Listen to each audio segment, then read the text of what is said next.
नमस्कार दोस्तों, word study की इस ऑनलाइन कक्षा में आप सभी का स्वागत है। मेरा नाम प्रफुल्ल पटेल है। आइए हम लोग अपने करंट अफेयर्स की क्लास की शुरुआत करते हैं। हमने आपको बताया था कि इस क्लास में हम जो भी विगत इस साल जो भी करंट अफेयर्स अभी तक का संग्रहित हुआ है उस करंट अफेयर्स पर, यानी कि जनवरी 2022 से लेकर के जनवरी या फरवरी 2023 या इससे भी आगे तक जो है हम अपने करंट अफेयर्स पर जो है व्याख्या करेंगे।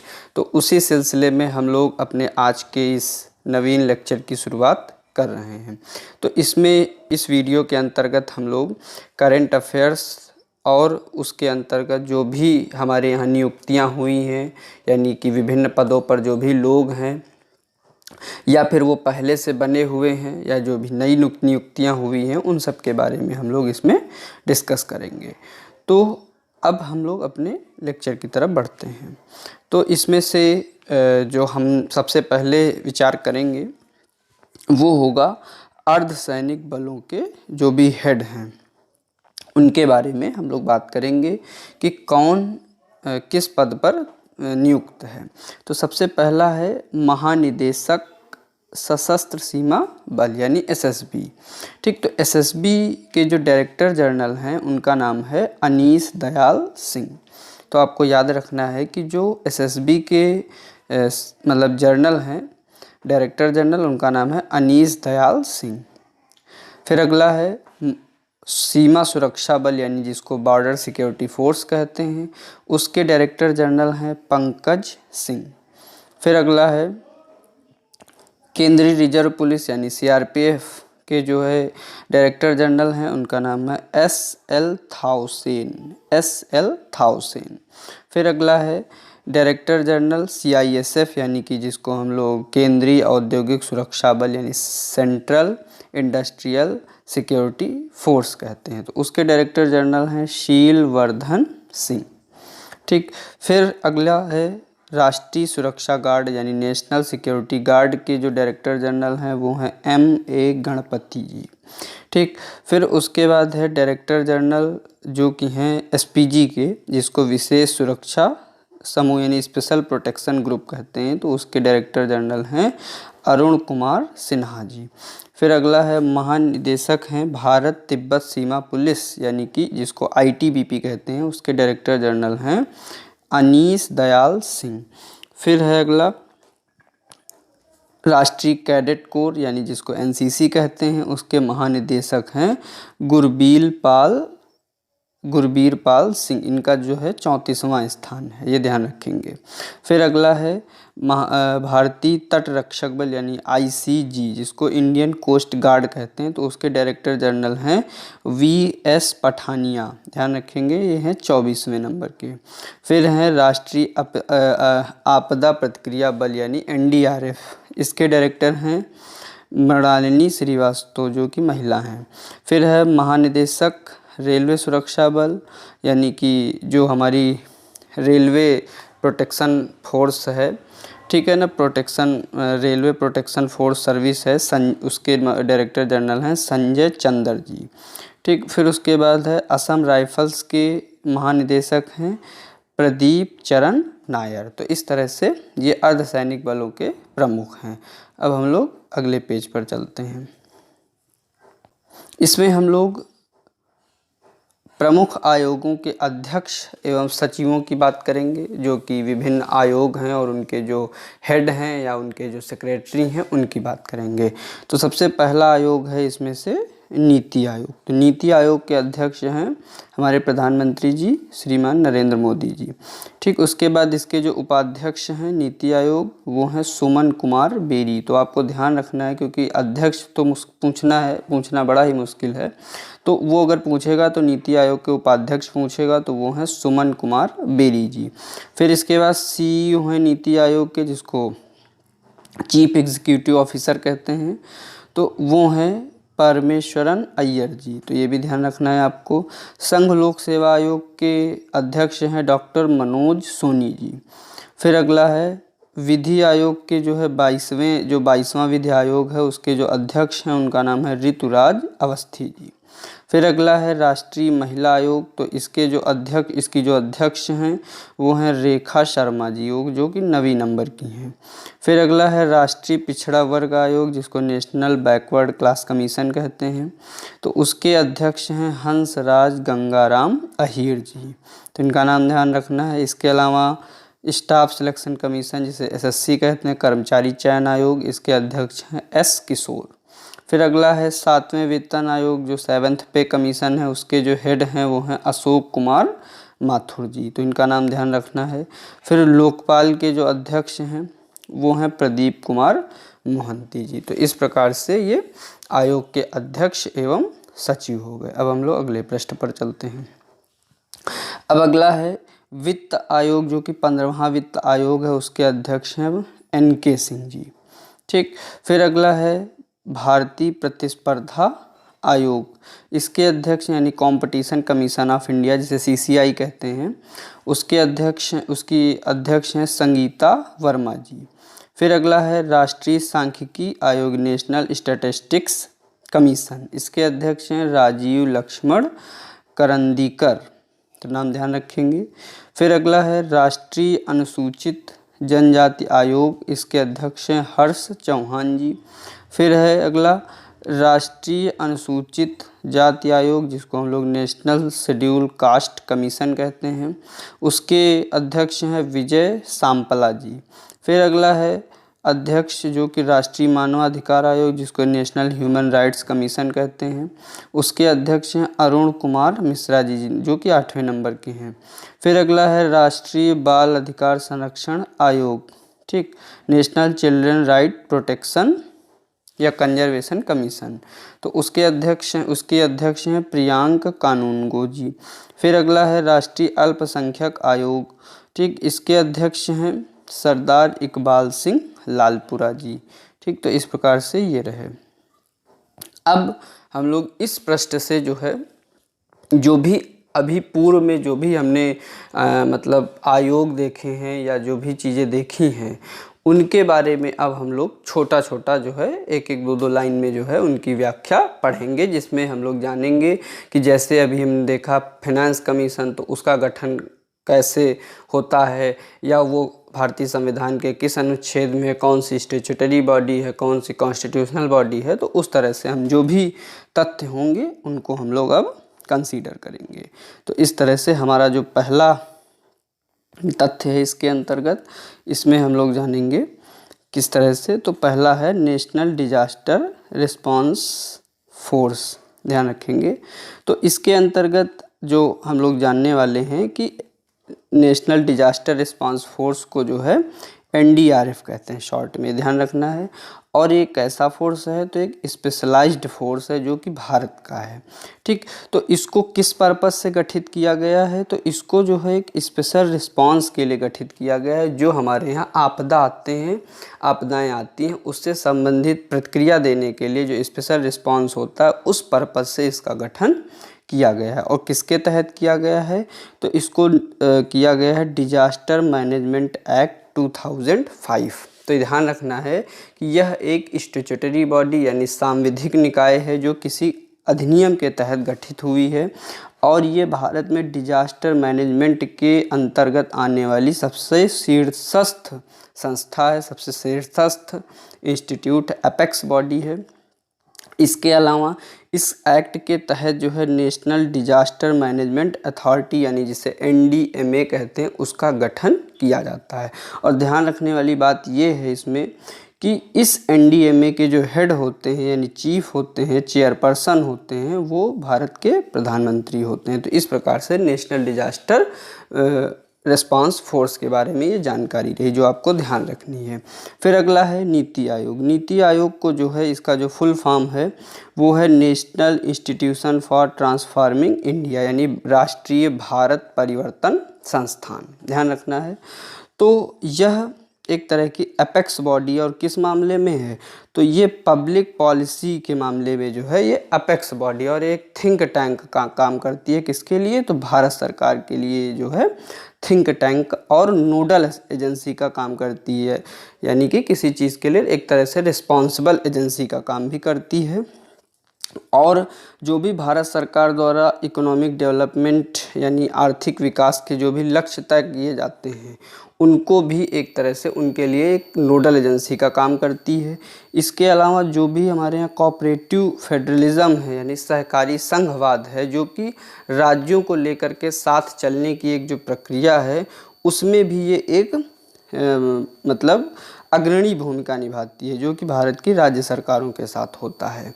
इसके अलावा जो भी इकोनॉमिक पॉलिसी मेकिंग होती है यानी कि आर्थिक नीति को बनाने के जो भी प्रोसेस होता है उसमें भी ये क्या करती है कि बॉटम अप अप्रोच अपनाती है। मतलब बॉटम यानी ज़मीन से लेकर के ऊपर की ओर जाने की नीति बनाती है, ना कि ऊपर जैसे अभी जो हमारे यहाँ पहले योजना आयोग था वो उसकी अप्रोच होती थी कि अप टू बॉटम यानी कि ऊपर से कोई चीज़ सीधे जो है नीचे की तरफ ट्रांसफ़र की जाती थी। अब क्या है, अब नीचे वाले को पहले सोचा जाता है, फिर ऊपर वाले को उसके बाद में सोचा जाता है। तो इस तरह से ये नीति आयोग रहा। अब हम लोग आगे की तरफ चलते हैं। तो इस पृष्ठ में जो है हम लोग जानने वाले हैं कि जो यूनियन पब्लिक सर्विस कमीशन है, जिसको हम लोग शॉर्ट फॉर्म में यूपीएससी भी कहते हैं। तो यूपीएससी जो है इंडिया की एक सेंट्रल रिक्रूटमेंट एजेंसी यानी कि केंद्र स्तर की रिक्रूटमेंट एजेंसी है, जो कि परीक्षा करवा करके विभिन्न परीक्षाएं आयोजित करके जो है चयन प्रक्रिया अपनाती है। तो इसमें जो है इसके अंतर्गत ग्रुप ए के जो भी अधिकारी होते हैं उनको जो है रिक्रूट किया जाता है। अगर बात की जाए यूपीएससी की, तो यूपीएससी जो है भारत के संविधान के यानी कि इसका मतलब ये है कॉन्स्टिट्यूशनल बॉडी है, इसको विशेष रूप से आपको ध्यान रखना है। तो कॉन्स्टिट्यूशनल बॉडी है जो कि संविधान के 14वें भाग में इसका उल्लेख है और अनुच्छेद 315 से लेकर के 323 के मध्य इसका उल्लेख हमें संविधान में प्राप्त होता है। और किस नाम से है, तो services under the union and the states, यानी कि जो भारत के राज्य एवं जो केंद्र के अंतर्गत जो आने वाली सेवाएं हैं, इस नाम से जो है मतलब इसका उल्लेख किया गया है। अब ये क्या करती है, तो इसमें जो है public service commission for the union and the each state, इसका मतलब ये है कि पब्लिक सर्विस कमीशंस का गठन किया जाएगा केंद्र के अंतर्गत भी और राज्यों के अंतर्गत भी। तो ये बात आपको ध्यान रखनी, जिसका उल्लेख अनुच्छेद 315 से 323 के अंतर्गत उल्लिखित है। अब अगर आगे बात किया जाए तो यह एक मतलब इसके जो कार्य होते हैं और जो है इसे ऑटोनॉमी जो है संविधान द्वारा प्रदान की गई, और यह इस तरह की ऑटोनॉमी जो है हमारे यहाँ हायर जुडिशरी को प्राप्त है और इलेक्शन कमीशन को प्राप्त है, यानी निर्वाचन आयोग को प्राप्त है और उच्च न्यायपालिका को प्राप्त है, जिसमें हाई कोर्ट और सुप्रीम कोर्ट दोनों आ जाते हैं। तो इनको कैसी मतलब एक तरह से ऑटोनॉमी है जो कि मतलब कार्य में इनको पूरी तरीके से स्वतंत्रता दी गई है। तो इस प्रकार से यूपीएससी के बारे में रहा, जो कि आपको ध्यान रखना है। अब हम लोग अगले तथ्य की तरफ बढ़ते हैं। इसमें हम लोग जानेंगे लॉ कमीशन ऑफ इंडिया के बारे में।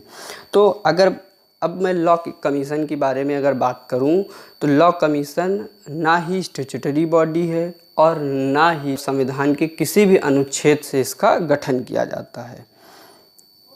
तो अब बात होती है कि फिर ये कैसे जो है बन जाती है। तो अगर इसकी बात करें तो ये एक एग्जीक्यूटिव बॉडी यानी कि कार्यकारी संस्था है। ध्यान रखना है, कैसी संस्था है, कार्यकारी, यानी कि किसी एग्जीक्यूटिव ऑर्डर से इसका जो है गठन किया जाता है। तो लिखा हुआ है कि भारत सरकार के आदेश से जो है इसका गठन किया जाता है। अब इसका काम क्या है, तो इसका काम है रिसर्च करना एंड एडवाइस करना सरकार को, और किस मामले में, तो मतलब कानून के मामले में, और लीगल रिफॉर्म करना, यानी कि जो भी लीगल रिफॉर्म होगा यानी कि कानूनी सुधार जो भी होगा उससे संबंधित भारत सरकार को सलाह देना और उसमें जो है अनुसंधान करना।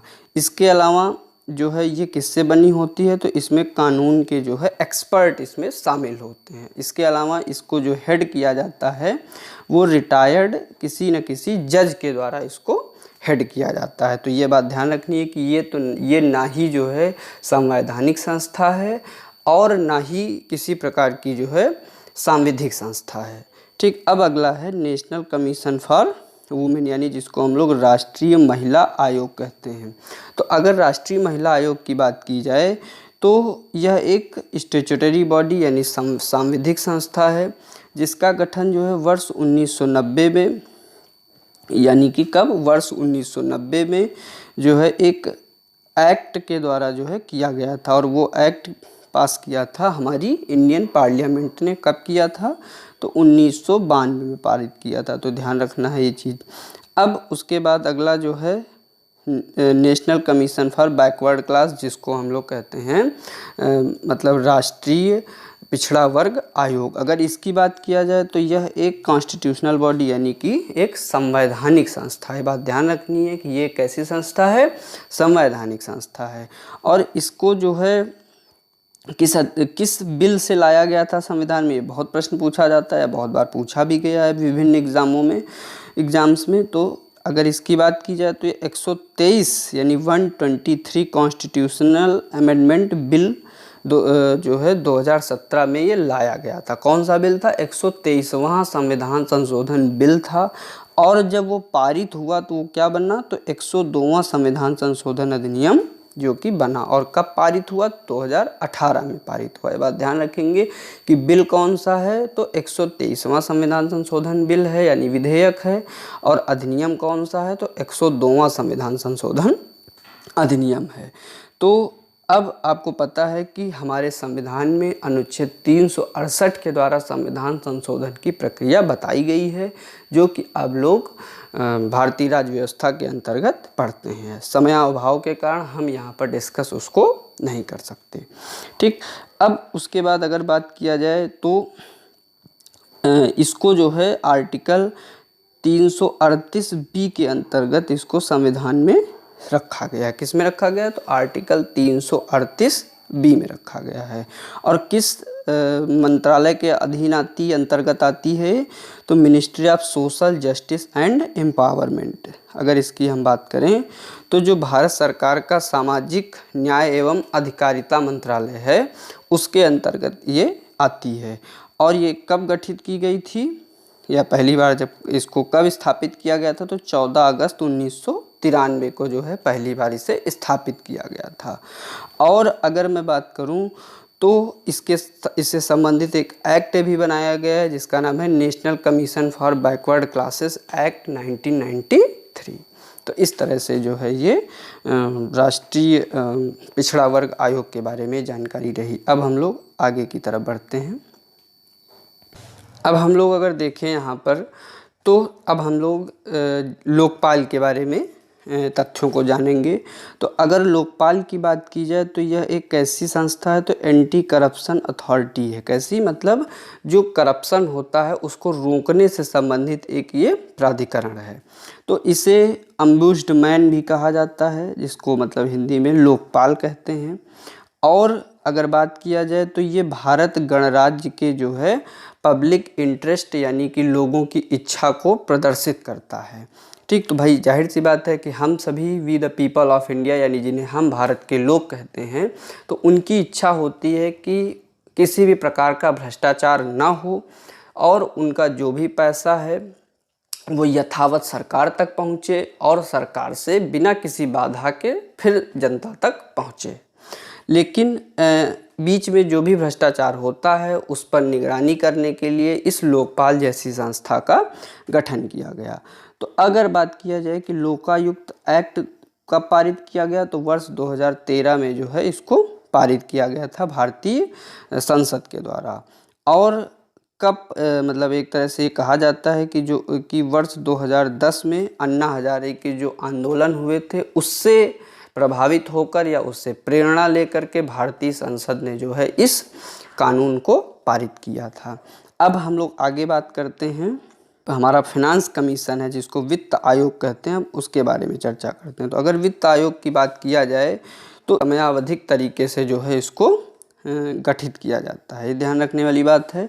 और किसके द्वारा गठित किया जाता है, तो भारत के राष्ट्रपति के द्वारा इसको गठित किया जाता है। इसके अलावा अगर हम बात करें तो अनुच्छेद 280 के अंतर्गत ये भारतीय संविधान में इसका उल्लेख है। तो आपको ध्यान रखना चाहिए ये भी एक संवैधानिक संस्था है। ठीक, अब अगर बात करें तो कॉन्स्टिट्यूशन में इसको जो है किस तरह से डिफाइन किया गया है, तो financial relation between the central governments of India and the individual state governments. तो आपको ध्यान रखना है कि इसका जो संविधान में उल्लेख प्राप्त होता है वो कुछ इस प्रकार से है, भारत सरकार यानी केंद्र सरकार और राज्य सरकारों के बीच में जो वित्तीय संबंध होते हैं, इस शीर्षक से जो है हमें संविधान में इसके उपबंध प्राप्त होते हैं। ठीक, फिर अगला है कंपटीशन कमीशन ऑफ इंडिया, जिसको हम लोग CCI भी कहते हैं। अगर बात किया जाए तो is the chief national competition regulator. अगर कंपटीशन कमीशन ऑफ इंडिया की बात किया जाए तो यह एक कंपटीशन यानी प्रतिस्पर्धा के मामले में जो है एक तरह से ये नियामक का काम करता है। अभी आपने रिसेंट में इससे जुड़ा हुआ एक मुद्दा सुना कि गूगल पर कंपटीशन कमीशन ऑफ इंडिया ने एक भारी भरकम जुर्माना जो है लगाया था। तो उसके बाद गूगल हाई कोर्ट गया, सुप्रीम कोर्ट गया, लेकिन वहाँ भी उसको मतलब एक तरह से रेमेडी नहीं मिल पाई और उसको फिर वो जुर्माना देने के लिए बाध्य होना पड़ा। ठीक, तो अगर कंपटीशन कमीशन ऑफ इंडिया की बात किया जाए तो ये एक स्टैट्यूटरी बॉडी यानी सांविधिक निकाय है और जो है मिनिस्ट्री ऑफ कॉरपोरेट अफेयर्स के अंतर्गत ये आता है। ठीक, तो अगर बात किया जाए कि मिनिस्ट्री ऑफ जो कॉरपोरेट अफेयर्स है उसके अंतर्गत ये जो है रिस्पॉन्सिबल है। और ये किस एक्ट से निर्मित हुआ, तो कंपटीशन एक्ट 2002 के अंतर्गत इसका निर्माण किया गया। अब अगले तथ्य की ओर हम लोग चलते हैं। तो अगला तथ्य है national commission for schedule caste की बात की गई है, यानी कि जो शेड्यूल कास्ट हैं हमारे, यानी जिसको अनुसूचित जातियां कहते हैं, तो उससे संबंधित जो आयोग है उस पर अब हम लोग चर्चा करेंगे। तो ये भी एक ऐसी संस्था है, तो एक कॉन्स्टिट्यूशनल बॉडी है यानी कि संवैधानिक निकाय है और यह जो है मिनिस्ट्री ऑफ सोशल जस्टिस के अंतर्गत, ministry of social justice and empowerment के अंतर्गत जो है यह आता है। और अगर इसकी बात किया जाए तो ये संविधान के अनुच्छेद 338 में जो है इसका उल्लेख हमें प्राप्त होता है।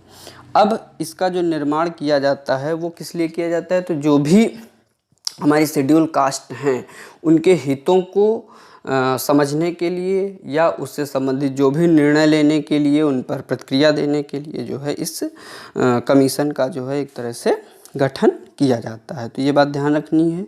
तो इसका उल्लेख किसमें है, तो ये आर्टिकल 338 में इसका उल्लेख हमें प्राप्त होता है शेड्यूल कास्ट एक्ट का।